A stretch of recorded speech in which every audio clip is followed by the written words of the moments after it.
Hi friends, welcome to MTG. My name is Ken, and today I'm going to talk about everything you need to know if you want to start playing Brawl in Magic Arena. Whether you're an Arena player looking to get into Brawl, or a Commander player looking to go digital, this video should help you get started.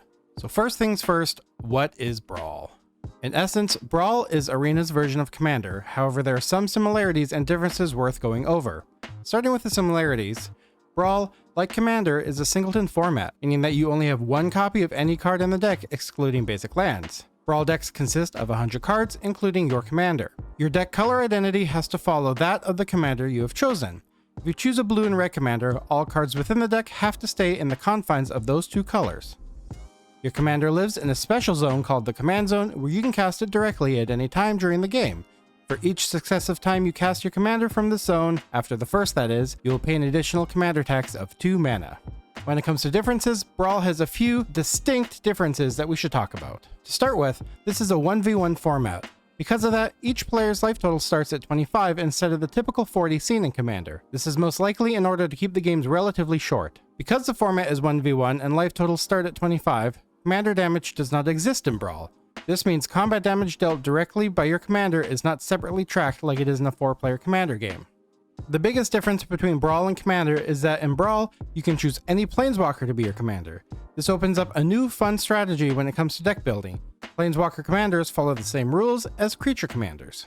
So if Brawl is essentially Commander, does that mean every card in Magic is legal? Yes and no. While Brawl does not follow deck building limitations like Standard or Modern, it is still limited to the cards available on Arena. So what cards are available on Arena, you ask? Surprisingly, more than you would think. The card pool in Arena covers every standard set that has come out since Kaladesh in 2016. So right off the bat, we have 8 years worth of consistent set releases to reference. But that isn't all. Arena also includes non-standard sets like Modern Horizons 2 and Modern Horizons 3, along with a large majority of the Commander Legends Battle for Baldur's Gate set released in 2022. Remaster sets have become quite common too, providing an opportunity for older cards to be added to the client. Another welcome change as of late is the inclusion of Precon Commanders being added to Arena to be crafted and built around. So all this to say that the card pool for building decks in Brawl is quite large and does not at all feel limiting.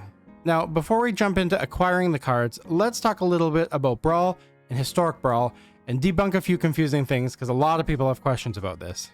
When the Brawl format was originally introduced to Arena, it came in two different versions.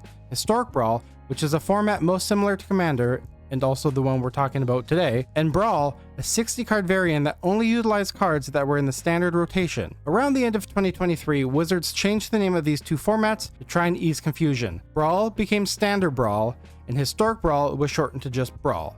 Confusing, I know, but just know when people are referring to Historic Brawl, they are discussing the format we're talking about today. Now let's talk about starting to build your collection. For the most part, I'm going to assume you just started out on Arena and don't already have a pool of cards accumulating through other formats. While accumulating a collection may seem daunting, it is surprisingly easier than it seems, and that is due to the fact that Brawl is a singleton format, meaning you only ever need one copy of a card in order to use it in your deck building. The other thing that's super nice is that once you have that card unlocked, you can use it an infinite number of times in different decks. So how do I get new cards? Well, there's two basic ways to unlock new cards in your collection. You can either pull them in a digital booster pack, or you can unlock a specific card using a wildcard. Starting with the former, booster packs can be purchased through the MTGA store. The typical rate for a pack is 1,000 gold, but you can also purchase packs in larger quantities for a slight discount. Completing your daily achievements will reward you with gold that you can use to purchase packs from a set of your choosing. This will be your primary source of new cards, as you can accumulate a decent amount of gold by staying on top of your dailies. Speaking of dailies, let's talk about what to expect. There are a handful of different tasks Arena will challenge you to complete. The most common of these tasks will be to cast a certain number of spells within the defined colors. For example, you'll be asked to cast 25 green or white spells. These are the easiest to achieve in my opinion. If you're tasked with casting spells of a color you do not have yet built, you can always play a couple games using the pre-made standard decks provided by Arena. It's an easy way to ensure you don't miss out on rewards. Aside from casting spells, Arena may also challenge you to attack with a certain number of creatures or play a certain number of lands. If you find a task may be too challenging to complete, you can swap up to one task each day for a reselect. So moving back to the booster packs, you can unlock up to 3 packs every time a new set is released on Arena. In the past, you would have to enter a promo code in order to receive these 3 booster packs, but now Arena has streamlined it by sending the 3 packs directly to your inbox. I recommend always keeping an eye out for mail, as Wizards will occasionally send out free goodies. Okay, So we have a handle on how to accrue gold and booster packs, but we all know the real hot ticket is those wildcards. So what are wildcards and how do we unlock them? Wildcards are a currency used to unlock specific cards within the deck builder. There are 4 different levels of wildcard: common, uncommon, rare, and mythic. As you can expect, each wildcard is associated with its corresponding rarity. Each wildcard can unlock one of any card that shares its rarity. Also to be expected, the higher the wildcard rarity, the harder it is to collect. But fear not, there are ways to ensure you unlock all sorts of wildcards. The first method is by opening booster packs. Each pack runs the chance of containing a wildcard of the various rarities. While this is not always reliable, it is an always welcome surprise. The more consistent way of accumulating wildcards is through the wildcard tracker. After opening a certain number of booster packs, you will receive a wildcard. This can be seen anytime you're opening packs. If grinding isn't your style, you can always purchase wildcards directly through the Arena store. However, they are very expensive, and as someone who builds Brawl decks consistently for videos, I can attest to that. While these aren't the only ways to receive gold, pack, and wildcards, it's the most consistent way for us Brawl players. There are plenty of rewards for those who enjoy drafting, so if that's something that you think you would like, I would highly recommend go checking that out. I'll provide a link in the description that will break down all the details on rewards in Magic Arena. Okay, so let's talk about deck building.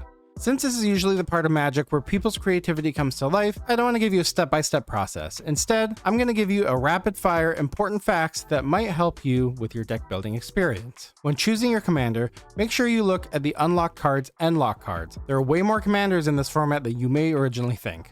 You want to run 40 lands in order to best account for Arena Shuffler and Opening Hand Generator.